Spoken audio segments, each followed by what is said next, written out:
pălăria, să zic, generic de primar a unei comune, înseamnă, din punctul meu de vedere, un angajament la care eu, de exemplu, nu știu dacă aș fi pregătit acum să, să, să-mi iau angajamentul că 4 ani de zile sunt aici pentru voi ori de câte ori aveți nevoie. Punct. Că nu e că zi, că e noapte, că e inundație, că e soare, că e nu știu ce. Deci sunt aici pentru voi. Punct. Cum privește familia ta acest angajament? Pentru că ți-l iei tu, e treaba ta.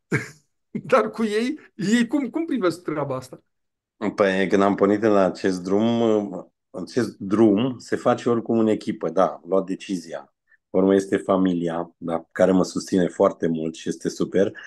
Familia apropiată, familia de rudenie, ca să spunem, și pe urmă să știi că este și o familie extinsă, o familie deja a comunității unde vrem să o extindem și unde o să fie mult mai ușor. Dacă aș lua doar ca și eu și m-aș pune pe primul plan și n-aș discuta cu toți și nu s-ar implica toată lumea, poate că ar fi un pic altfel și ar fi o separație de drumuri, să spunem, da? Dar oamenii din familia mea, le zic oameni că sunt oameni, oamenii din familia de rudenie, oamenii din familia extinsă, sunt și vor fi implicați și în viitor. Era vorba de comunicare. O să comunicăm și vom continua pe acest canal. Și comunicarea să nu fie oricum, ci una transparentă, clară și pentru niște obiective comune. Spuneam mai devreme, nu vrem să ne ascundem după una sau alta, că fiecăruia vrea să fie bine. Dar mie mi este bine pentru că mie îmi face plăcere să lucrez cu oamenii, spuneai mai devreme. Da, am lucrat cu oameni, cu sute, chiar mii de oameni. Eu sunt și trainer, când nu mai știu dacă am mai povestit noi de când ne-am văzut.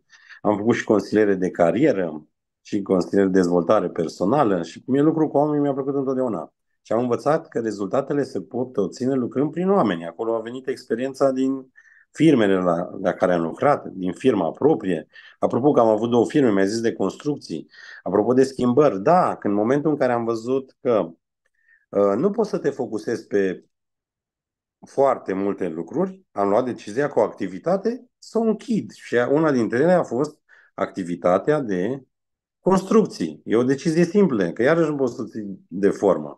Și decizii din acestea sunt nevoie atât în viața de zi cu zi, cât și în viața profesională. Fie că este în sistemul de stat, bugetar, fie că este în sistemul privat. Și până la urmă, spuneam, toate seamănă între ele. Important este să facem performanță în toate. Acolo să ne străduim.